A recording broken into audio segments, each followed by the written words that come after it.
তার মানে কি আপনার জীবন ঝুঁকিতে আছে ভবিষ্যতে? অন্তত একদিনে 10টার বেশি নাম্বার থেকে সরাসরি হত্যার হুমকি দেওয়া হয়েছে, ভিন্ন ভিন্ন 10টা নাম্বার থেকে। সেই 10টা নাম্বার সহ শাহবাগ থানায় জিডি করেছি, এরপর থেকে আর এর কোনো ইমপ্রুভমেন্ট পাই নাই। তো এটা আপনারা আবার অনেকে মিডিয়া বলবে যে তাহলে আপনি জিডি করেন নাই কেন, এই জন্য করে রাখা।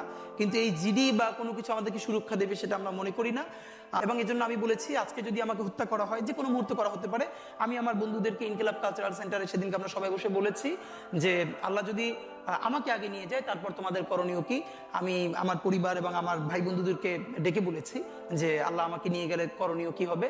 বরং আমি আমার পরিবারকে বলেছি যে আমার সন্তানের এখন বয়স 7 মাস, আল্লাহ আমাকে নিয়ে গেলে ওকে যেন ওভাবে প্রস্তুত করা হয় যে এই দখলদারিত্বের বিরুদ্ধে লড়তে হবে।